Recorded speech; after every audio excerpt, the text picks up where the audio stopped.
દૂધપાક તો તમે ઘણીવાર બનાવીને ખાધો હશે, પણ આ રીતે દૂધપાક બનાવશો ને તો જો તમને પેટની સમસ્યા હશે, જેમ કે કબજિયાત, ગેસ, અપચો, અથવા તો તમે ક્યારેય પણ સાંધા શરીરના દુખાવા થતા હોય ત્યારે પણ આ રીતે બનાવેલો દૂધપાક ખાશો તો તમને અદ્ભુત ફાયદા થશે. ખાસ વાત તો એ છે આ દૂધપાકની કે દૂધપાકમાં ક્યારે, કઈ રીતે, કેટલા પ્રમાણમાં બધી જ સામગ્રીઓ મિક્સ કરવાની અને કેટલે સુધી પકાવવાનું તે જરૂરી હોય છે. દૂધપાક સ્વાદિષ્ટ તો બને પણ સાથે સાથે ભરપૂર તેના તમને ફાયદા પણ થાય તે રીતે તૈયાર કરીશું. તો ચલો રેસીપી શરૂ કરીએ. તો સૌથી પહેલાં દૂધપાકમાં ચોખા જ શા માટે ઉમેરવામાં આવે છે, જેનું કારણ છે કે ચોખાનો રહેલો સ્ટાર્ચ ખાસ કરીને ભાદરવા મહિનામાં થતા પિત્તને અટકાવે છે. તો પરિણામે સાબુદાણાની જગ્યાએ ચોખાનો જ આપણે જનરલી દૂધપાક બનાવતા હોઈએ છીએ. પણ હવે બીજો અગત્યનો પ્રશ્ન કે ચોખા કેવા લેવાના છે. તો ચોખા પોલિશ વગરના, એટલે કે જેમાંથી ખીચડી બનાવીએ તે ચોખા લેવાના છે. ભાતના ચોખા, ખાસ કરીને બાસમતી ચોખા નથી લેવાના. હવે ત્રીજો પ્રશ્ન કે ત્રીજી ટિપ્સ કે ચોખા છે તે કેટલા પ્રમાણમાં લેવાના. તો જો તમારું દૂધ 1 લીટર હોય તો 1 ચમચી જેટલા ચોખા લેવાના. 1.5 લીટર દૂધ હોય તો 1.5 ચમચી ચોખા લેવાના. તો હવે મેં 1.5 ચમચી ચોખા લીધા છે, તેને પાણીમાં પલાળી લીધા છે અને હવે આપણા આ ચોખાને થોડું ઘી મિક્સ કરીને રાખી દેવાના છે, જેથી આપણા દૂધપાકની અંદર દાણો બિલકુલ એકબીજા સાથે નહીં ચીપકે પણ એકદમ છૂટો છૂટો રહેશે. અને આ જે ચોખા છે તેમાં થોડું પાણી પણ છે, જેથી આપણા ચોખાના દાણા થોડા ફૂલી પણ જશે. 10-15 મિનિટ માટે આ જ રીતે રાખવાનું છે તો દૂધપાક પરફેક્ટ બનશે. હવે તે બરાબર સેટ થાય ત્યાં સુધીમાં જોઈ લઈએ આગળની પ્રોસેસ.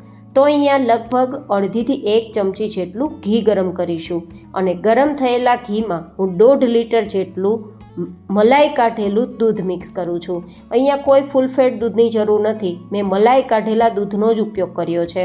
અને મિલ્ક પાવડર, મલાઈ, ક્રીમ કે માવાના ઉપયોગ વગર આપણે આ દૂધપાક તૈયાર કરીશું. તેમ છતાં આપણો દૂધપાક ઘટ અને સ્વાદિષ્ટ બનશે, જેનું કારણ છે આપણે ઉમેરેલું ઘી, જે આપણા દૂધપાકને ઘાટો તો બનાવશે પણ ખૂબ સ્વાદિષ્ટ બનાવશે. ગાઈઝ, આ રીતે ઘીને ગરમ કરી અને પછી દૂધપાક તૈયાર કરવામાં આવશે તો દૂધપાક તમારા પેટની કોઈ પણ પ્રકારની સમસ્યાને દૂર કરશે. કારણ કે દૂધ અને ઘીના મિશ્રણથી હાડકાં મજબૂત થાય છે, જેનું કારણ છે ઘીમાં રહેલ વિટામિન K2 દૂધમાં રહેલ કેલ્શિયમને શોષણ કરવામાં કે શોષવામાં ખૂબ જ મદદ કરશે. અને પરિણામે જો તમને પેટમાં અપચો થતો હોય અથવા તો ગેસ થતો હોય અથવા તો વાયુ થતો હોય તો બિલકુલ નહીં થાય, પણ એકદમ પરફેક્ટ તમારું પેટ સાફ થશે. પરિણામે કબજિયાતની સમસ્યા પણ સોલ્વ થઈ જશે. એન્ડ તેમાં એન્ટી ઇન્ફ્લામેટરી પ્રોપર્ટીઝ પણ છે, જેથી જો તમને ગોઠણના દુખાવા થતા હોય, શરીરમાં કોઈ પણ જગ્યાએ સોજા આવી જતા હોય અને શરીર દુખતું હોય તો તે પણ દૂર કરશે. અને બીજું કે આ રીતે બનાવેલ દૂધપાક નીંદર પણ ખૂબ જ સારી અને ઘાટી આપશે, જેથી તમને માનસિક સ્વાસ્થ્ય પણ સારું રહેશે. તો આ રીતે દૂધપાક તૈયાર કરવાના આટલા બધા ફાયદા છે. એન્ડ હા, આપણે જે ઉમેરેલું ઘી છે ને તેનાથી ઘીનું પ્રમાણ વધવું ના જોઈએ, નહીં તો દૂધપાકમાં ઘીના દાણા થઈ જશે. બસ આટલું જ ઘી ઉમેરી, દૂધ ઉમેરી અને જ્યારે 1-2 ઉફાણ દૂધમાં આવી જાય પછી જે આપણે ઘી મિક્સ કરેલા ચોખા હતા ને તે ચોખાને મિક્સ કરી દેવાના છે. ઘણા બધા લોકો છે ને તે ચોખા અને દૂધનું માપ પરફેક્ટ નથી રાખતા ને, જેના કારણે દૂધપાકની જગ્યાએ ખીર બની જતી હોય છે. અને ઘણા લોકોને તે સમજ નથી હોતી કે કેટલે સુધી દૂધને ઉકાળવાનું છે. જો વધારે પ્રમાણમાં દૂધને ઉકાળી લેશો તો દૂધપાકની જગ્યાએ રબડી પણ બની જશે. તો બસ નાની મોટી ટિપ્સ દૂધપાક બનાવતી વખતે ધ્યાનમાં રાખી લીધી તો એકદમ પરફેક્ટ કન્સિસ્ટન્સીમાં આપણું દૂધપાક તૈયાર થશે. હવે મેં અહીંયા કેસરના થોડા ધાગા મિક્સ કરેલા છે, જેથી દૂધપાકનો કલર થોડો યલોઇશ આવશે, સાથે શાહી દૂધપાક તૈયાર થશે અને શરીરને ડબલ ઋતુના કારણે થતા નુકસાનથી પણ બચાવશે.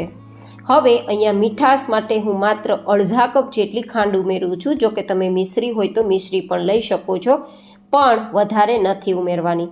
જો કે તમે બહુ મીઠો દૂધપાક પસંદ કરતા હોય તો 1 કપ જેટલી લઈ શકો છો 1.5 લીટર દૂધની સામે. પણ મેં માત્ર અડધા કપ જેટલી જ ખાંડ ઉમેરેલી છે, કારણ કે હજુ દૂધની મીઠાશ પણ આમાં આવવાની છે. અને પરિણામે એકદમ દૂધપાક મીડિયમ મીઠાશવાળો પણ એકદમ ટેસ્ટી બનશે. વધારે ખાંડ ઉમેરવાથી માત્ર મોઢું ભાંગી જાય ને તેવો મીઠો દૂધપાક થાય છે, પણ ટેસ્ટી નથી બનતો, સ્વાદિષ્ટ નથી બનતો. પણ દૂધમાં ઓછી મીઠાશ ઉમેરીને તેને વધારે સરસ રીતે પકાવવામાં આવે ને તો દૂધપાક એકદમ સ્વાદિષ્ટ તો બને જ છે, પણ પ્રમાણસર મીઠો હોવાના કારણે ખૂબ જ ભાવે છે. તો હવે આપણે થોડી વાર આ રીતે ચલાવવાનું છે અને આપણા દૂધ પાકમાં જે ઉમેરેલા ચોખાના દાણા બરાબર એકદમ પાકી જાય ત્યાં સુધી તેને પકાવવાનો છે. તો આપણે અહીંયા ઉમેરેલું દૂધમાં જે ઘી છે ને તે આપણા દૂધ પાકને ઉભરાવા તો નહીં દે, પણ અંદર ઉમેરેલા ચોખાને બેસવા પણ નહીં દે. તો જે લોકોને પ્રશ્ન હોય કે દૂધ પાક બનાવતી વખતે તળિયામાં ચીપકી જાય છે, તો તે લોકોએ થોડું ઘી ઉમેરીને પછી જ દૂધ પાક તૈયાર કરવો, જેથી તમને સ્વાસ્થ્યવર્ધક લાભો તો મળશે જ, પણ સ્વાદિષ્ટ બનશે, સાથે સાથે ઘાટો બનશે અને તમારું વાસણ પણ ખરાબ નહીં થાય. તો ઘણા બધા લાભ છે આજનો આપણો આ દૂધ પાક આ રીતે બનાવવાના કારણે. તો હવે તમે જુઓ, થોડી જ વારમાં કલર પણ બદલી ગયો છે અને દૂધ પણ થોડું ઓછું થઈ ગયું છે, મતલબ હતું તેનાથી થોડું ઓછું થઈ ગયું છે. અને ચોખાનો દાણો આ રીતે ચેક કરતાં સરસ પાકી ગયો છે.